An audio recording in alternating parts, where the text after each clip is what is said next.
सुप्रभात साथियों, मैं वंदनी आप सभी का स्वागत करती हूँ हमारे चैनल संस्कृति संस्कृत की में। दोस्तों, हम भगवान श्री हरि के 24 अवतारों के बारे में चर्चा कर रहे हैं। अब तक हमने भगवान के प्रमुख 10 अवतारों और उनमें निहित समाज के विकास और समृद्धि के बारे में चर्चा की थी।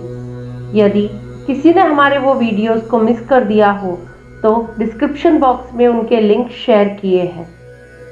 सृष्टि के प्रारंभ से पहले आदिकाल में जब ब्रह्मा जी पद्म पर विराजमान होकर भगवान विष्णु जी की नाभि से उत्पन्न हुए और अपने पास किसी को न पाकर तथा समस्त संसार में जल ही जल देखा तो वे सोचने लगे कि वे कौन हैं, उनके जन्म लेने का उद्देश्य क्या है, उन्हें किसने उत्पन्न किया।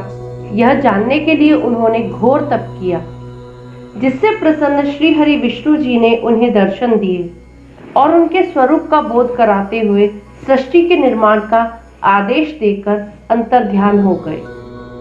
तब ब्रह्मा जी ने पुनः 100 वर्षों तक तपस्या की और 14 लोकों की रचना की तथा सप्त प्राकृतिक सर्ग बनाए, जो कि हैं महातत्व, अहंकार, तन्मात्राएं, इंद्रियां, इंद्रियों के अधिष्ठाता देवता, पंचपर्वा, अविद्या तथा 3 वैकृतिक सर्ग बनाए, स्थावर, तिर्यक एवं मनुष्य। लेकिन इन सभी चीजों को उत्पन्न करने के बाद भी ब्रह्मा जी का मन शांत नहीं हुआ। तब फिर उन्होंने भगवान विष्णु जी का ध्यान किया और 4 पुत्र उत्पन्न किए। इस प्रकार जब ब्रह्मा जी ने भगवान विष्णु को याद किया तब स्वयं विष्णु जी ने ही सनक, सनंदन, सनातन और सनत कुमार इन 4 रूपों में अवतार लिया, जिनकी आयु 5 वर्ष की थी और वे हमेशा 5 वर्ष के ही रहे।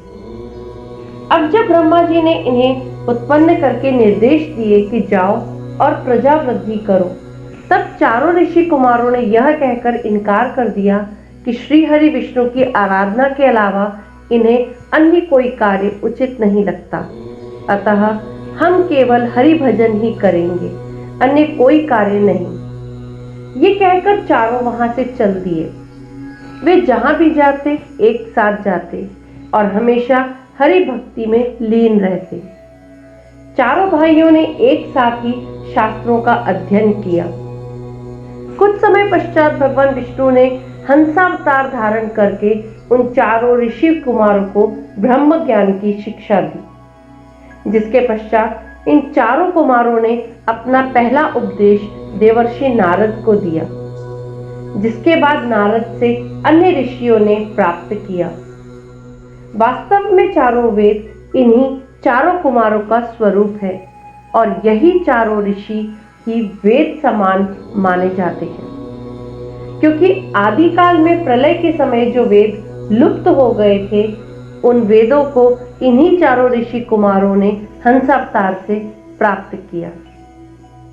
इन्हें आत्म तत्व का संपूर्ण ज्ञान था।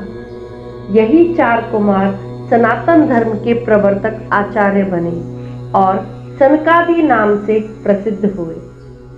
सनकादि नाम से प्रसिद्ध चारों कुमारों के नाम का अलग अलग अर्थ है, जैसे सनक पुरातन, सनंदन हर्षित, सनातन जीवन तथा सनत कुमार चिरतरुण।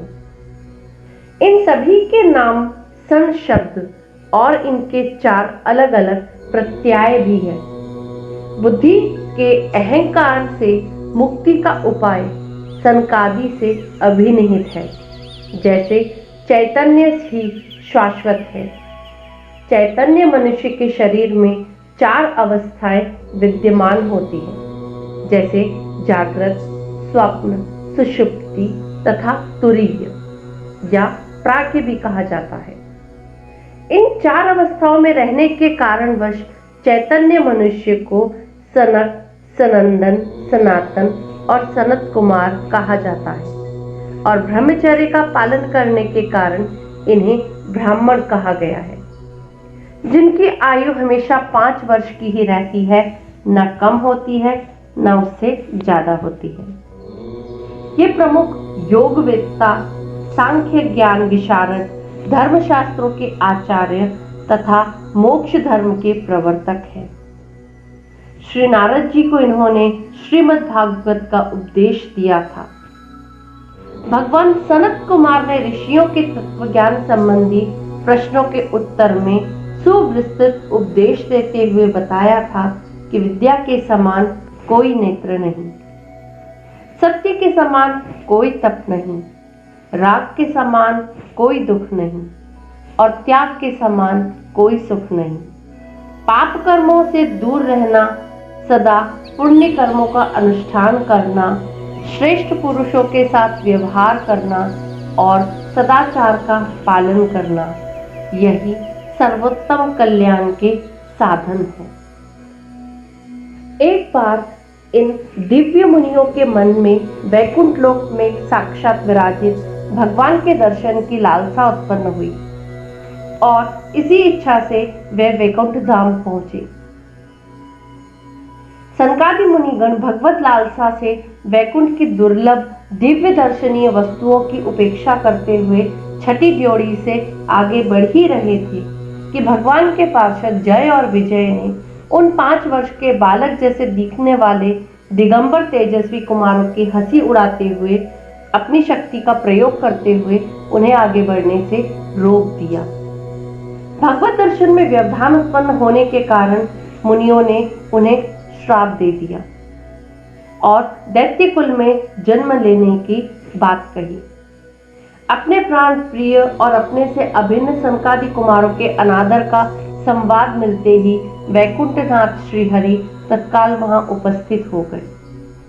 उस समय भगवान के अद्भुत, अलौकिक एवं दिव्य सौंदर्य को देखकर सनकादि कुमार भी स्तब्ध रह गए।